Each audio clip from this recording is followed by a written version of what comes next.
그때 유다 자손이 길갈에 있는 여호수아에게 나아오고 그니스 사람 브넷네 아들 여분네 아들 갈렙이 여호수아에게 말하되 여호와께서 가데스 바네아에서 나와 당신에게 대하여 하나님의 사람 모세에게 이르신 일을 당신이 아시는 바라. 내 나이 40세 여호와의 종 모세가 가데스 바네아에서 나를 보내어 이 땅을 정탐하게 하였으므로 내가 성실한 마음으로 그에게 보고하였고 나와 함께 올라갔던 내 형제들은 백성의 간담을 높게 하였으나 나는 내 하나님 여호와께 충성하였으므로 그날에 모세가 맹세하여 이르되 내가 내 하나님 여호와께 충성하였은즉 내 발로 밟는 땅은 영원히 너와 내 자손의 기업이 되리라 하였나이다. 이제 보소서, 여호와께서 이 말씀을 모세에게 이르신 때로부터 이스라엘이 광야에서 방황한 이 45년 동안을 여호와께서 말씀하신 대로 나를 생존하게 하셨나이다. 오늘 내가 85세로되 모세가 나를 보내던 날과 같이 오늘도 내가 여전히 강건하니 내 힘이 그때나 지금이나 같아서 싸움이나 출입에 감당할 수 있으니 그날에 여호와께서 말씀하신 이 산지를 지금 내게 주소서.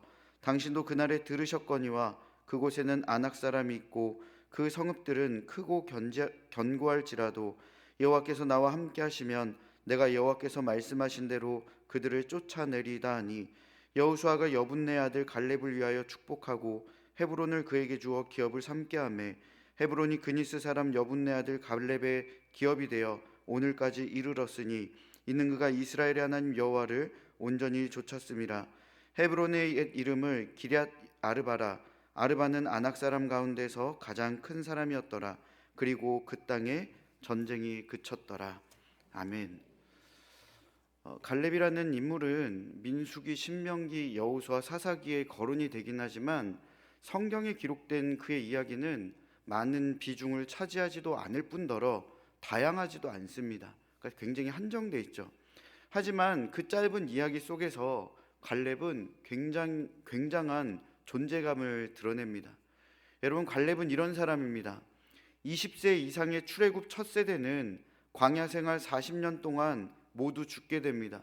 하지만 그 중에 단 2명, 여호수아와 갈렙만이 죽지 않고 하나님의 약속의 땅인 가나안 땅을 밟게 되는데 그 2사람 중에 한 명이 이 갈렙이죠.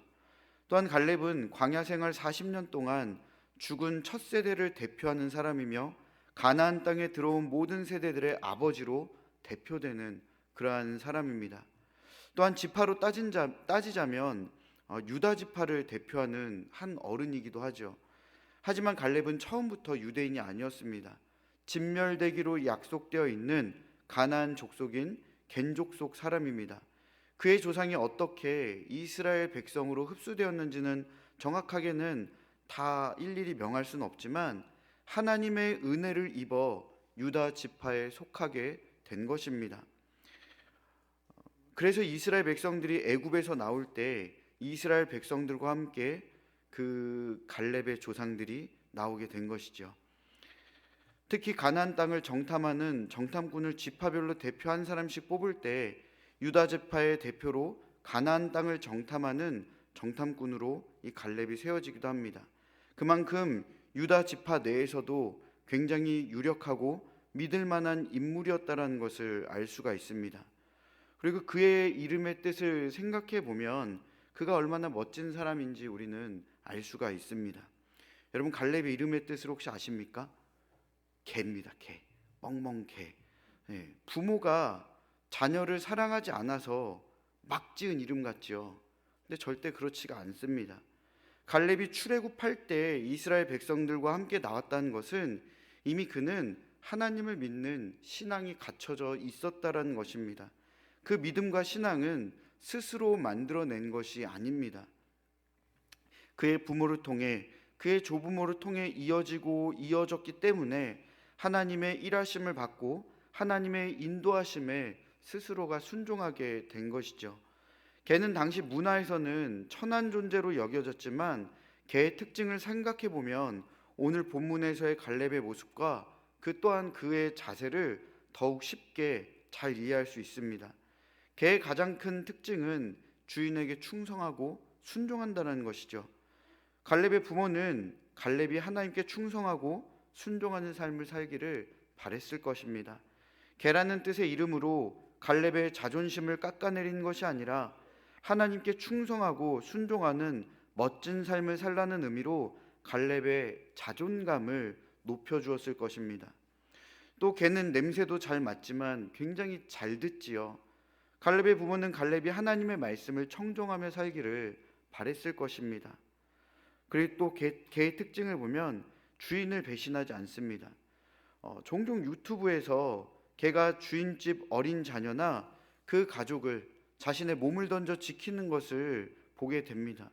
자신보다 덩치가 큰 사나운 개가 다가와도, 심지어 곰이 다가와도 주인을 배신하지 않고 그 가족을 지키려 노력합니다.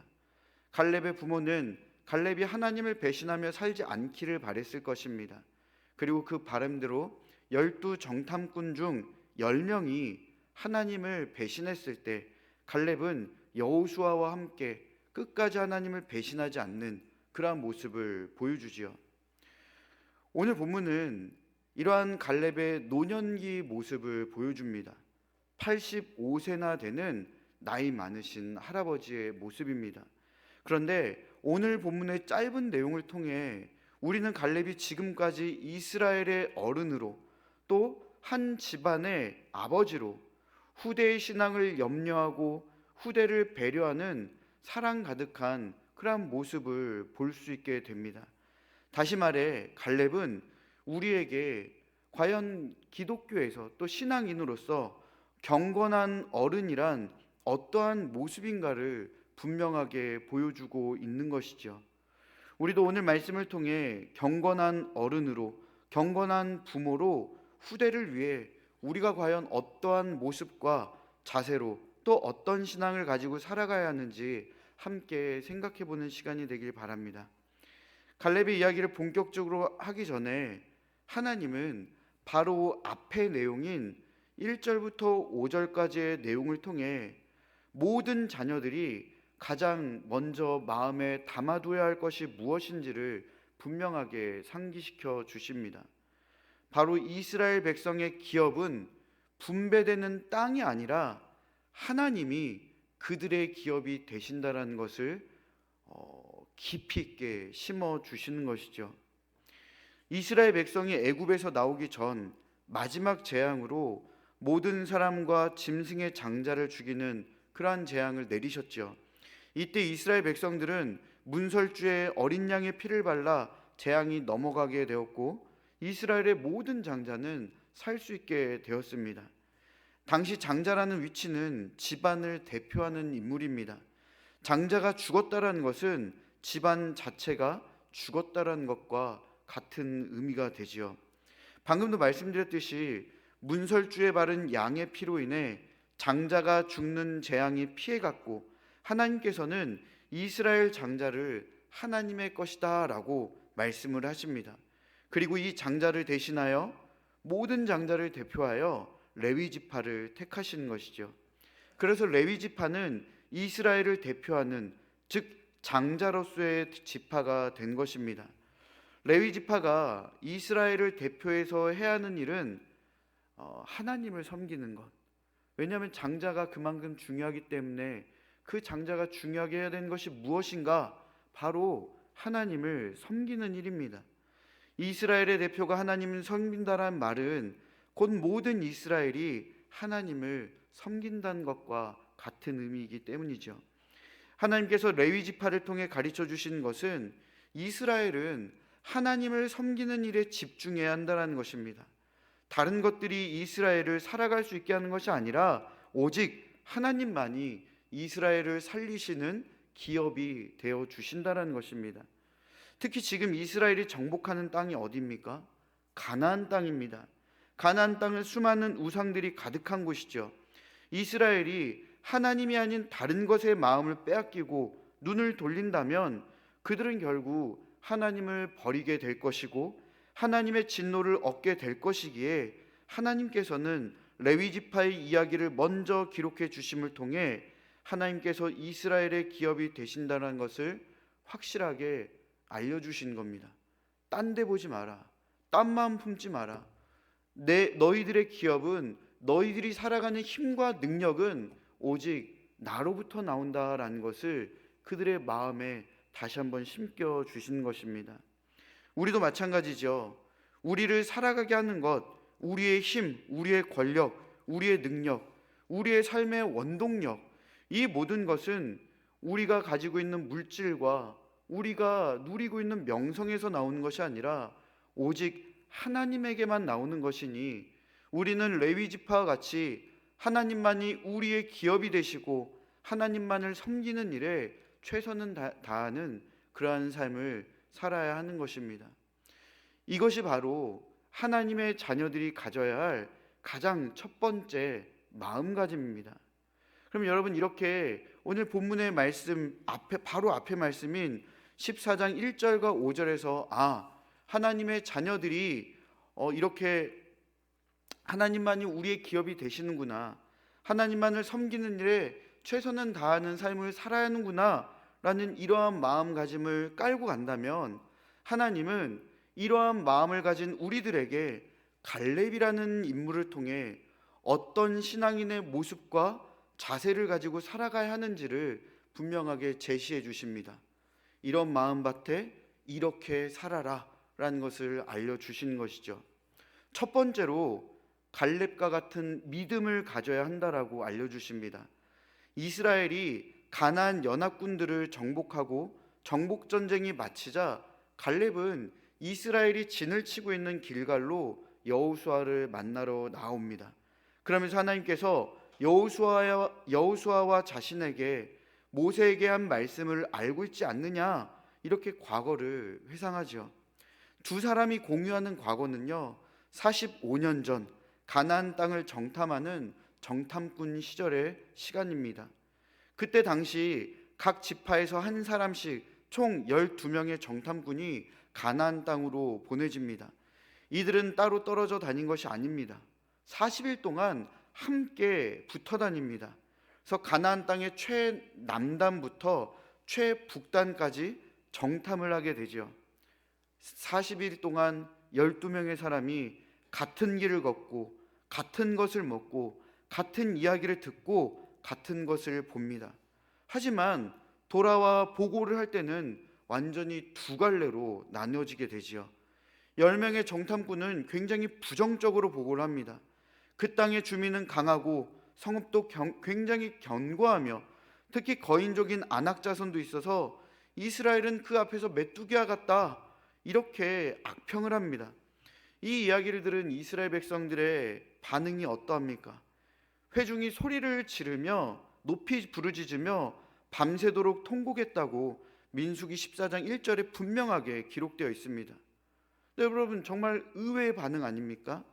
몇 달도 아니고 불과 40일 전까지만 해도 구름 기둥과 불 기둥을 보내주신 하나님을 경험하고도, 홍해를 갈라주시고 뒤쫓아오는 애굽의 병사를 수장시키는 그 하나님의 능력을 경험하고도, 이들은 가나안 땅을 주시겠다고 약속하신 그 하나님의 입장에서는 전혀 생각하지 않습니다. 자신들의 경험과 기준으로 판단을 내려버린 것이죠. 하나님의 입장에서 생각하고 하나님의 기준으로 바라본 것이 아니라 내 기준과 내 눈으로만 지금 이 상황을 본 것입니다. 하나님이 그들에게 없다라는 것이죠. 여러분, 누가 이상한 겁니까? 이스라엘 백성이 이상한 걸까요? 아니면 그들의 이러한 이상한 반응을 의아해하는 우리가 이상한 걸까요? 이러한 가운데서 여호수아와 갈렙은 완전히 그들과 다른 결과를 보고합니다. 가나안 땅은 아름다운 땅이고 여호와께서 인도해 주실 것이니 그들은 우리의 밥이다, 이렇게 말을 합니다. 여호와께서 함께 하시니 두려워하지 말고 들어가자, 이렇게 이야기를 하죠. 그랬더니 또 다시 의외의 반응이 나옵니다. 맞는 말을 하는 이 두 사람을 회중들이 돌로 쳐 죽이려고 하는 것이죠. 이 일로 인해서 결국 20세 이상의 출애굽 첫 번째 세대는 가나안 땅에 들어가지 못하게 될 것이라는 청천벽력과 같은 하나님의 말씀을 듣게 됩니다. 그리고 정탐꾼이 정탐한 그 하루를 1년으로 쳐서 40년간 광야에서 방황하게 될 것을 또한 그들은 듣게 됩니다. 근데 여러분, 여기서 갈렙과 여호수아 이 두 사람과 나머지 10명의 보고가 달랐던 이유가 무엇일까요? 그들은 분명 서로 같은 것을 보았고 같은 것을 들었고 같은 것을 경험했습니다. 각자 다른 것들을 보고 듣고 경험해서 보고했던 게 아닙니다. 그러면 갈렙과 여호수아가 그들보다 특별하게 용감하고 담력이 강해서였을까요? 그것도 아닙니다. 이러한 이유를 하나님께서 민수기 14장 11절에서 직접 말씀해 주십니다. 왜 10명과 이 2명이 서로 각각 다른 보고를 하는가? 다른 마음을 품는가? 민수기 14장 11절입니다. 여호와께서 모세에게 이르시되 이 백성이 어느 때까지 나를 멸시하겠느냐? 내가 그들 중에 많은 이적을 행하였으나 어느 때까지 나를 믿지 않겠느냐? 갈렙과 여호수아는 하나님을 믿었고 10명의 정탐꾼과 이스라엘 백성은 하나님을 믿지 않았다라고 분명하게 말씀해 주십니다. 여러분, 갈렙과 여호수아의 믿음은 어떤 믿음일까요? 분명 모두가 같은 것을 보고 듣고 경험했지만 갈렙과 여호수아는 자신들과 안악자손들을 비교하지 않습니다. 오히려 하나님과 안악자손을 비교합니다. 다시 말해, 문제 앞에서 내가 이 문제를 어떻게 풀어나가야지, 이런 생각을 한 게 아니라 문제 앞에서 하나님께서 이 문제를 알아서 풀어내실 거야, 이러한 생각을 가졌다라는 겁니다. 근데 하나님이 못 푸실까요? 그게 아니죠. 하나님이 하실 거다, 하나님은 하실 수 있다라는 그러한 확신을 가진 것이죠. 문제를 자신들에게 비교하지 않고 그 가지고 있는 문제를 하나님과 비교했던 것입니다. 이 세상의 수많은 문제는 우리보다 큰 것들이 굉장히 많지요. 하지만 그 많은 문제들 중에 하나님보다 더 큰 문제가 있을까요? 하나님보다 더 큰 것들이 있을까요? 그 어떤 것도 하나님보다 클 수가 없습니다. 갈렙은 바로 이 믿음을 갖고 있었던 것입니다. 문제를 나와 비교하지 않고 크신 하나님과 비교하여 이 모든 것들이 하나님보다 작으니, 심지어 내 눈앞에 있는 문제들까지도 하나님보다 클 수 없으니 하나님의 일하심과 무한하신 능력을 믿어 하나님만을 따르고 그 하나님께 끝까지 충성할 수가 있었던 것입니다. 신앙인의 눈으로, 신앙인의 귀로 생각할 필요도 없이 너무나도 당연한 모습인 것이죠. 그런데 여러분, 우리는요, 결단코 이스라엘 백성들과 10명의 정탐꾼들을 비난할 수가 없습니다. 왜냐하면 우리도 종종 하나님이 가장 크신 분이라는 사실을 잊어버리고 내가 더 큰 자가 되어 순종과 인도하심에 따르기보다 내 뜻과 내 생각과 내 의지를 더 강조할 때가 나타나기 때문입니다.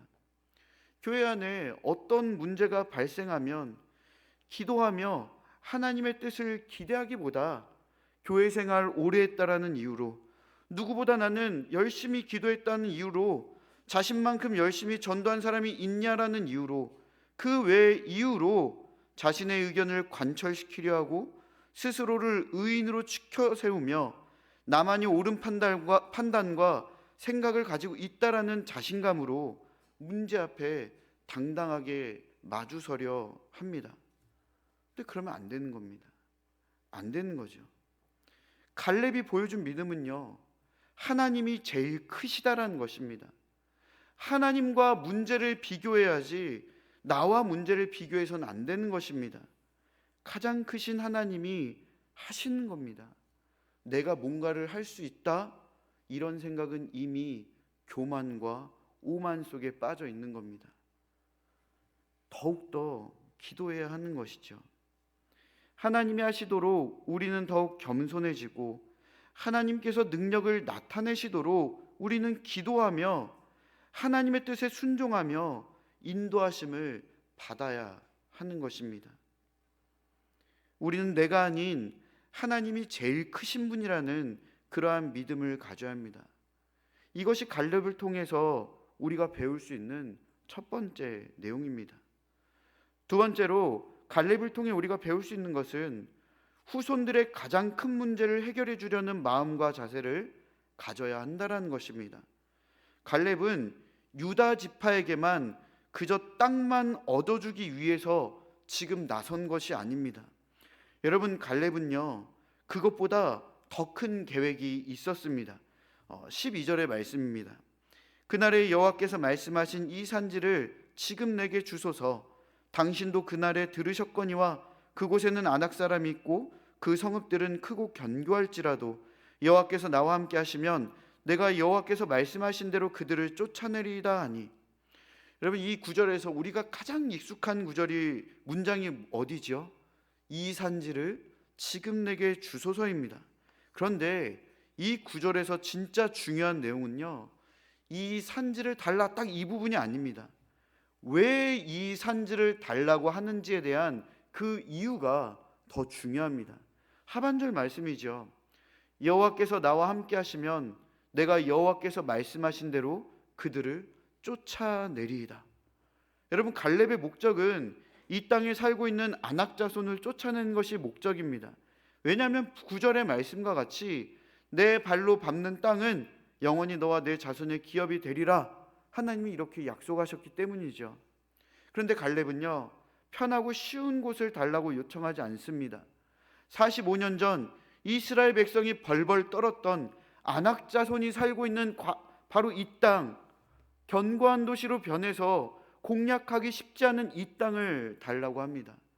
45년 전에 이들은 우리의 밥이다 이렇게 외쳤던 그 모습이 45년이 지난 지금도 변하지 않고, 하나님이 나와 함께 하시니 그들은 우리의 밥이다, 하나님께서 그들을 쫓아내 주실 것이다, 이러한 확신을 가지고 있는 것입니다. 갈렙은 가장 공략하기 어려운 이 땅을 하나님께서 그 땅의 거민 아낙 자손을 쫓아내시고 승리하신 것을 후대가 보게 해주고 싶었던 것입니다. 하나님께서 얼마나 약속을 잘 지키시는 분이신지, 그 하나님이 얼마나 강력하고 위대하신지 후대에게 그들의 눈으로 확인시켜 주고 싶었던 것이죠. 동시에 후대에게 가장 큰 걸림돌이 될 아낙 자손이라는 큰 장애물을 치우고 후대가 평탄한 길을 걷게 해주고 싶었던 그러한 마음과 자세가 담겨져 있었다라는 것입니다. 갈렙은 후손들에게 가장 큰 문제를 해결해 주려 함과 동시에 하나님이 어떤 분이신지를 후대가 두 눈으로 확인하여 그들이 하나님을 온전히 따르고 하나님의 말씀에 순종하는 믿음의 길을 걷기를 바랬던 것입니다. 봐라, 하나님이 너의 기업이지 않냐? 하나님만이 우리의 해답이지 않냐? 하나님만이 우리가 순종하며 따라야 할 그분이지 않냐? 이렇게 가르쳐주고 있는 것이죠. 육적인 부분의 문제를 해결해주고 영적인 부분의 문제까지 바르게 인도하고자 하는 인생과 믿음의 선배의 모습, 얼마나 멋진 어른입니까? 현실적인 문제만이 아니라 영적인 부분까지도 만져주려는, 정말 이끌어주려는 사랑의 모습이 고스란히 담겨져 있는 것이죠. 이어지는 내용은 어째서 갈렙이 경건한 어른의 모범을 보인다 말할 수 있는지를 확정해 주는 대목입니다. 갈렙이 얻으려 가는 그 땅의 이름은 헤브론입니다. 13절의 말씀이죠. 우리 한번 같이 읽어보실까요? 자, 시작.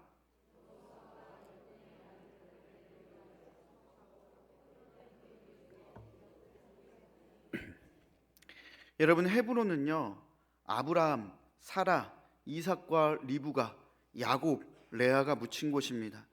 가나안 땅을 하나님께서 주실 것으로 믿고 조상들이 그 땅을 이미 사서 이제 장사 지내는 그러한 곳이죠.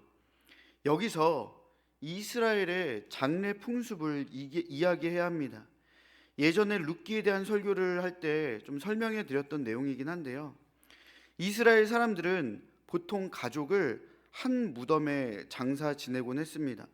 보여지는 그림과 같이 1년 동안 시신이 썩을 때까지 둔 후에 1년 후 시신이 썩으면요, 오수알이라는 이 납골 상자에 뼈를 넣고 또한 이러한 납골 땅에 둡니다.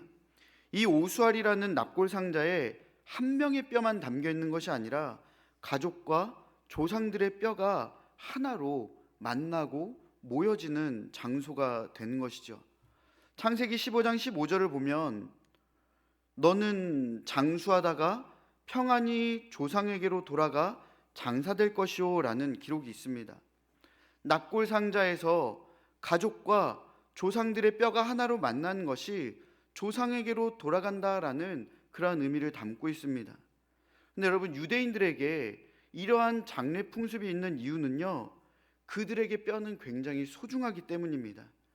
오수알이라는 이 납골 상자는 두루마리 성경을 보관하는 박스 모양에서 이렇게 나온 겁니다. 그러니까 이러한 모양의 상자에 가족과 조상의 뼈를 담는다라는 것은 분명한 목적과 의미가 담겨져 있습니다.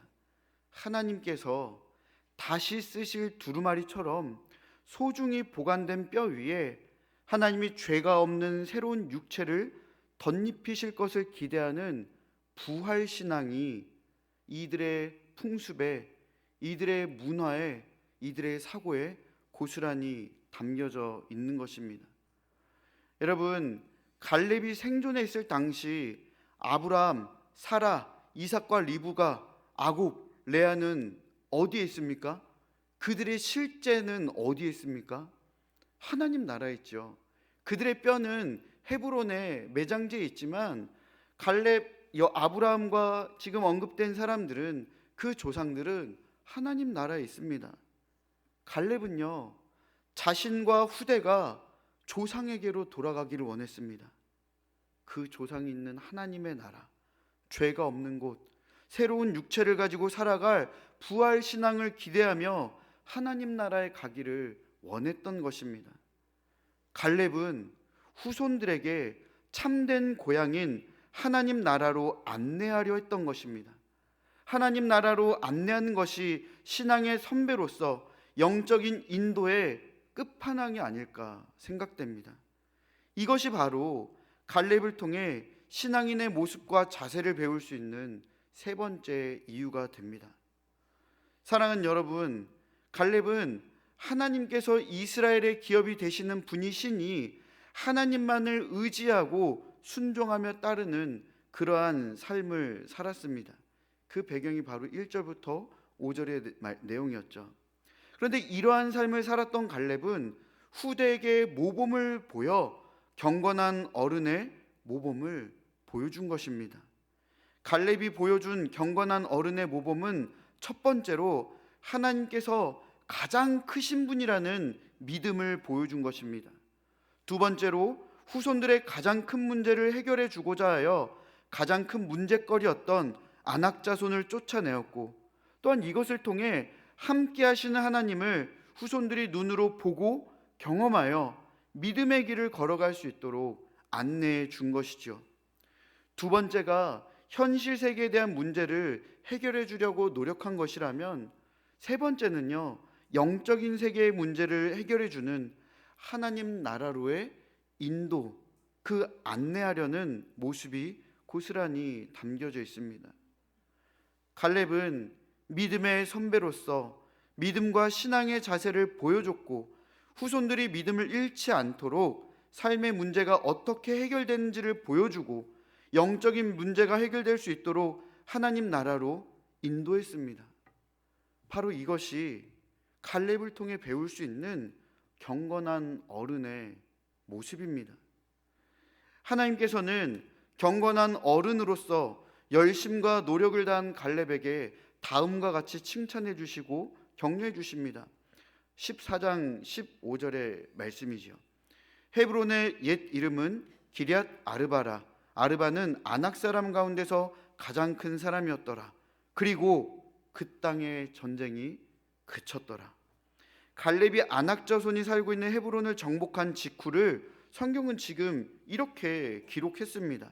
마치 가나안 땅에서의 모든 전쟁이 종식된 것 같은 느낌이 들게 하죠. 하지만 실제로 전쟁이 다 끝난 상황이 아닙니다. 근데 여러분, 하나님께서 이렇게 하신 이유가 있습니다. 갈렙의 전쟁을 가나안 정복 전쟁을 대표한 것으로 간주하시겠다는 것입니다. 아직 전쟁이 끝나지 않았지만 나머지 이스라엘 백성도 갈렙과 같은 믿음과 자세를 살아가며 기업을 차지하는 전쟁을 치러 나가기를 원하신 것이기 때문이죠. 경건한 사람으로 살아간 사람에게 가장 큰 칭찬은 너도 그처럼 살아라, 이런 말 아니겠습니까?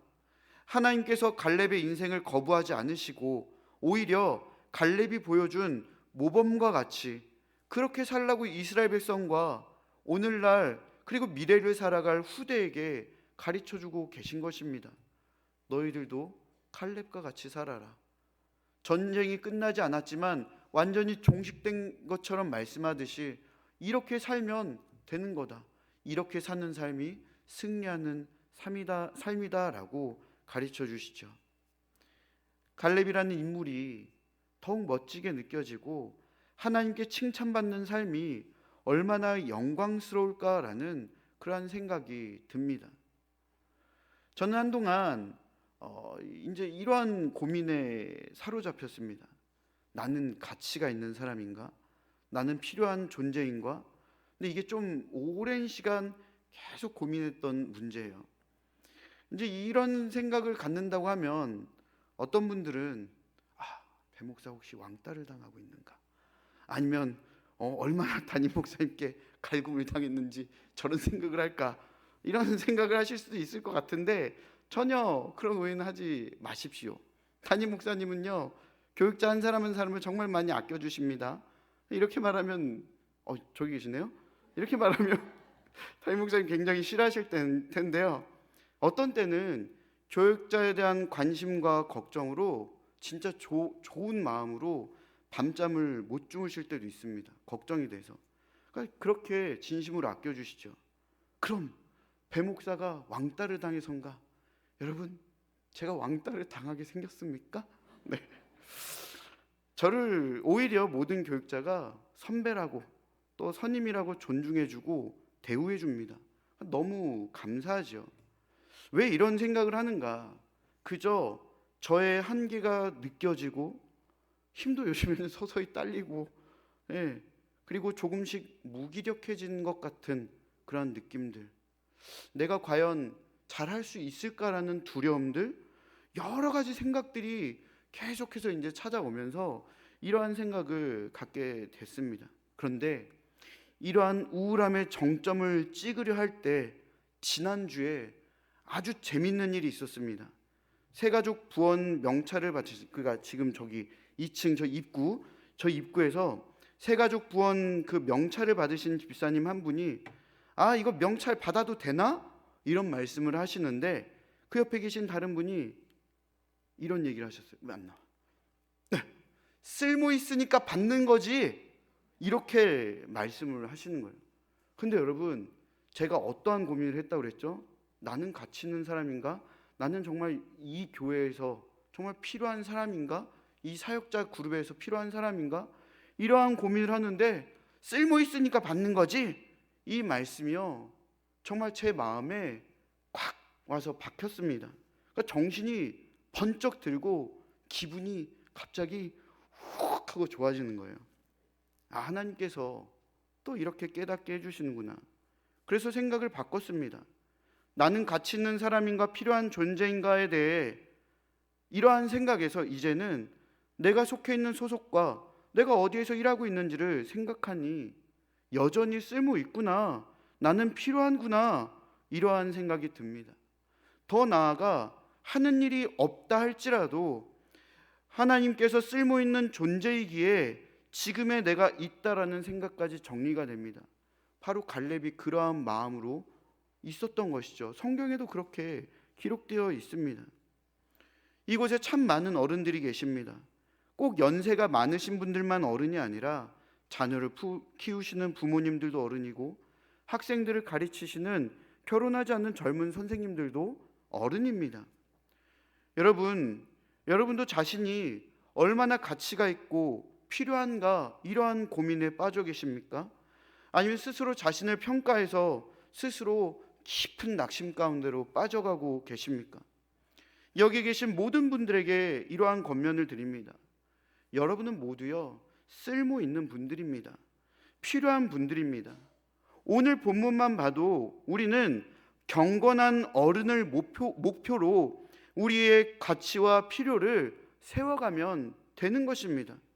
여러분, 우리 모두 경건한 어른이 됩시다.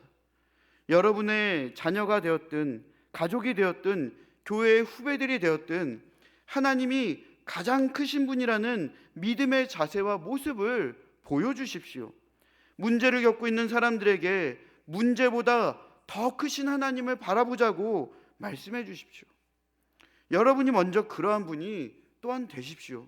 내 문제에 사로잡혀서 괴로워하고 낙심하며 흔들려 쓰러지는 것이 아니라, 이 문제보다 하나님이 더 크시지, 이러한 마음가짐을 사는 우리들이 되어야 합니다. 그리고 하나님이 함께 하신 인생이 얼마나 멋진지 여러분의 경험을 마음껏 자랑해 주십시오. 특히 문제를 겪었을 때 하나님께서 어떠한 방법과 과정들로 해결해 주셨는지 그 기쁨과 감격을 전해 주십시오. 마지막으로 귀하신 하나님의 나라에 대한 확신을 갖고 그곳으로 인도하시기를 힘써 주십시오. 복음을 전하여 하나님 나라에 대한 확신으로 이끌어 주시면 됩니다. 여기 계신 모든 분들은요, 경건한 어른의 모범을 보여주시기 위해 여전히 쓸모 있고 가치가 있으며 필요하신 분들이라는 것을 잊지 않았으면 좋겠습니다. 경건한 어른을 목표로 열심히 살아갈 때 하나님께서는요, 여러분들을 칭찬하시고 인정해 주셔서 후대에게 여러분들을 본받으라고 여러분을 세워 주실 것입니다. 나 나이가 들어서 할 게 아무것도 없는데요. 하나님이 살려주신 이유가 있습니다. 저는 능력이 없는데요. 존재에 대한 능력보다는 내가 존재 가치가 더 하나님께는 귀한 것이라는 것을 우리는 알아야 합니다. 그렇게 따지자면 여러분, 어린아이서부터 어른까지요, 이 중에 필요 없는 분은 아무도 없다라는 겁니다. 하나님이 필요하시기 때문에, 하나님께 여전히 쓸모가 있는 존재이기 때문에, 가치가 있는 자들이기 때문에 우리는 살아가고 있는 것입니다. 오늘 본문의 말씀만 딱 봤을 때 우리는 그렇게 경건한 어른을 목표로 정말로 신앙의 모범을 보이며 하나님을 기뻐하고 또한 하나님께 감사하는 그런 복된 삶을 살아가는 여러분과 제가 되었으면 좋겠습니다. 그럴 때 우리 교회가 얼마나 행복이 넘치고 기쁨이 넘치고 은혜가 넘치겠습니까? 그러한 은혜들이 충만한 그러한 우리의 아름다운 또한 성도의 교제 또한 우리의 모습이 되기를 축원합니다.